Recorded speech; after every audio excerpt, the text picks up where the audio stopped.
You ever wake up to the sound of 3 cop SUVs in your driveway? Lights flashing, neighbors peeking through curtains like it's the 4th of July, but all because of a golden retriever in a red scarf? Yeah, that actually happened to me. 911, what's your emergency? Yes, this is Karen from Maple Hollow Estates. There's a large animal on my property. It looks dangerous and wild. That dangerous animal was my 10-year-old ranch dog, Duke, tail wagging, tennis ball in his mouth, not a single mean bone in his body. That's how the war with the HOA started. Not with a lawsuit, not with a fist fight, but with a tennis ball and one very determined suburban queen. I'll never forget that morning. The officers spilling out of their SUVs, hands on holsters like they were expecting a coyote with rabies. Duke just rolled over and showed them his belly, tongue lolling out, thinking he'd won the lottery. Karen stood on her porch with her arms crossed, looking like she was about to call in the National Guard.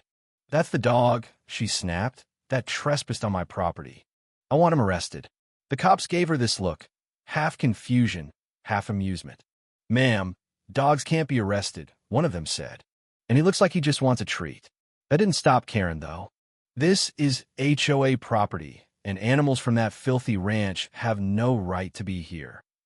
I strolled over, boots caked in dust, giving the officers a nod. Afternoon, gentlemen. That's my dog, Duke. He must have chased a squirrel over the fence. I'll take him home. One officer recognized me, but Karen cut in before he could say anything. I'm filing a complaint and calling the board. This is criminal trespass.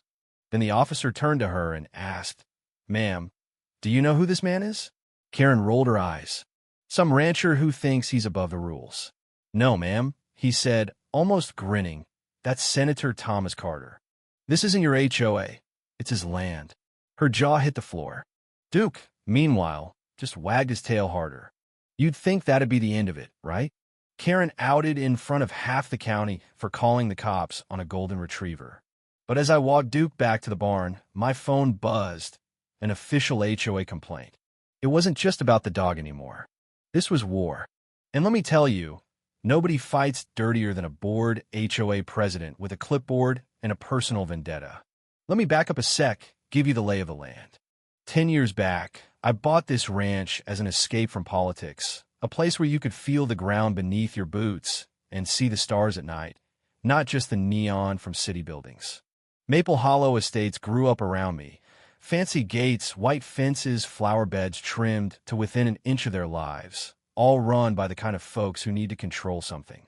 Karen Miller was Queen Bee, a pastel cardigan-wearing, bob-cut, ex-compliance officer who ran the HOA like it was her own little Congress. She hated that my property wasn't part of her fiefdom, but this ranch was here before Maple Hollow was even a sketch on a city planner's desk. First came the polite letters. Join us. Maintain neighborhood standards. Think of the harmony. I ignored them. Then came the complaints. My fence didn't match the neighborhood vibe. My horses smelled. My rooster was too loud. The kicker was Duke. She said he was a menace, that he scared children and dug unsightly holes. But everybody else loved Duke. He even saved a kid from a snake bite once. Not Karen. She wanted him gone. Things got really interesting after I hosted a veterans fundraiser. Nothing wild, just barbecue, speeches, Duke greeting everyone with his flag bandana on. Karen watched from her porch, binoculars in hand, scribbling notes. Next morning, violation notice on my gate. Unauthorized animal activity. I laughed it off, but then she called the cops. That's when the gloves came off. And you know what? It wasn't even about the dog. It was about power. She wanted control, and my independence drove her nuts. I tried being neighborly, gave the HOA market fresh eggs, waved at her husband, even helped an old board member fix a broken sprinkler. But Karen wanted to rule, not coexist. Duke wasn't just my dog. He was the spirit of this place. Loyal, goofy, stubborn as a mule. He chased squirrels like he was on a mission from God, and everybody knew him by name. Everybody except Karen.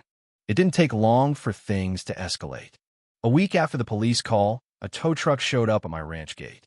The guy behind the wheel hooked up to my solar water pump, said the HOA sent him. Karen stood there, clipboard in hand, smirking.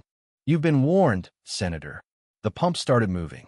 Duke barked like his life depended on it, The tow truck I got spooked, dropped the chain, Karen screamed, and I stepped between her and my property. "You're trespassing. Get off my land." The tow truck guy turned pale and bolted. Karen accused me of intimidation, but it was clear this wasn't about rules anymore. This was personal. The next day, a box showed up on my porch. No name, just HOA materials, urgent. Inside were pictures of Duke on various parts of my land, circled in red marker, and a stack of fake complaints, noise, feces, threatening pets. The word extermination was underlined on one. That word chilled me. It wasn't about a tennis ball anymore. It was about wiping Duke, and maybe me, off the map. I kissed Duke's head, told Bella, my niece who helped on the ranch, we were done playing nice. I called in favors. I didn't get elected to the Senate by being soft. Charlie, head of Animal Services and an old Navy buddy, flagged every complaint so nothing would stick without his say-so. Then I invited a news crew out, highlighted my green tech, let Duke steal the show. That night, the segment aired, me, Duke, ranching American flag in the background. Karen must have blown a gasket. Did she give up? Not a chance. Instead, she called Homeland Security, anonymous tip, said I had surveillance equipment and animal traps. Secret Service showed up, Agent Grayson, stoic, sharp, nobody's fool. They found nothing, of course, but right after they left, a burned American flag and a crate showed up at my barn, with "Get Out" scrawled in red paint. That was the last straw. Let me tell you, you want to rattle a rancher? Threaten his dog. Burn a flag on his property. I called Grayson back. This was now a federal case. The barn turned into a crime scene, agents with gloves and tape everywhere, Grayson scowling at the HOA across the trail. Karen watched from behind her shutters. She thought she could scare me into submission. She had no idea who she was messing with.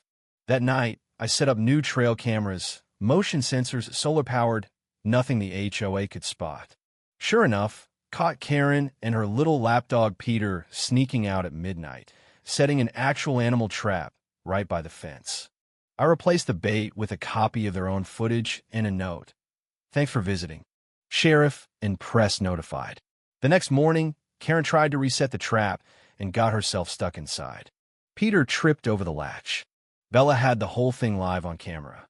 It went viral faster than a prairie fire. But that wasn't the end, just a twist in the plot. Later that night, Duke started growling at the north fence. Bella pulled up the trail cam feed. Karen and Peter were back, this time with blueprints and maps taped across her garage wall, red ink everywhere. Operation Sunset Ridge. A plan to push me off my land. Noise complaints, animal control, environmental petitions, all mapped out. That was it. They wanted my ranch. I took photos, gathered evidence, and waited. When confronted, Karen tried to bluff, said it was all legal, improving the neighborhood. I let Bella record the whole conversation. You filed false complaints, set traps, burned my barn, threatened my dog, desecrated a flag. This isn't neighborhood improvement, it's war. She sneered. Prove it. I just nodded at Bella's phone. We did. And for once, Karen lost her words. You'd think it would end there, but bullies don't quit. They double down. That night, another crate showed up, this one wrapped in barbed wire, with a dead rabbit painted red and Duke's name on it. Bella nearly threw up. I'd seen a lot in politics, but that was next level sick. I called my old friend, Sheriff Tate. This ain't a zoning dispute anymore, Tom, he said, shaking his head over the photos. I'm opening a criminal investigation. The next afternoon, I called a press conference right on my ranch with Bella and Duke by my side. This isn't about rules. This is about intimidation. This is about property rights, animal welfare, basic human decency. I laid out every piece of evidence, every complaint, every threat. The news ate it up. HOA tyranny. Senator stands tall. Golden retriever becomes symbol of resistance. Karen and Peter got hauled in for questioning. Dave and Linda, the sweet couple who'd stayed quiet all these years, showed up with a stack of handwritten meeting notes. Proof Karen planned the whole thing.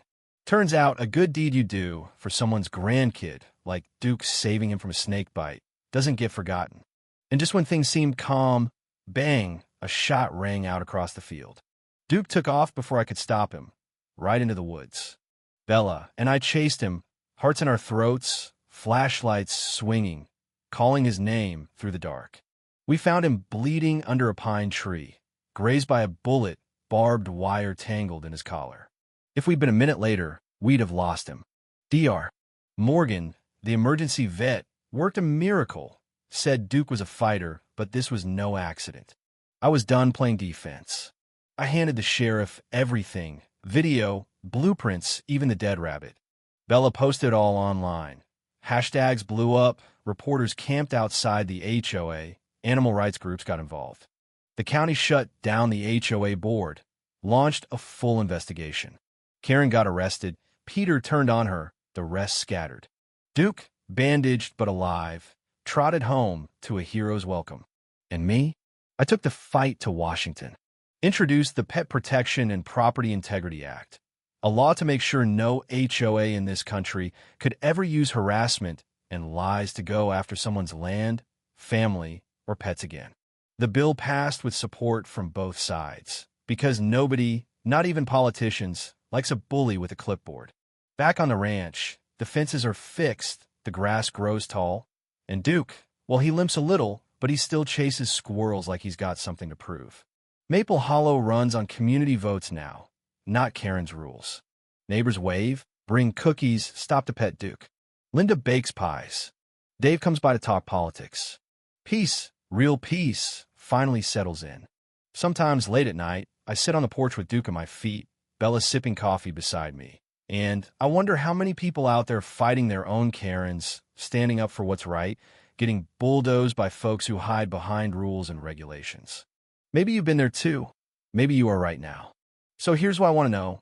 Drop a comment, tell me your story. Where are you from? What's your HOA nightmare? What would you do if someone threatened your home, your dog, your family? Because if this story proves anything, it's that you don't have to back down. You don't have to let fear win.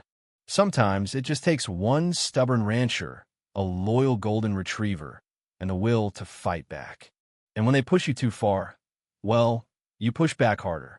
You know what I mean?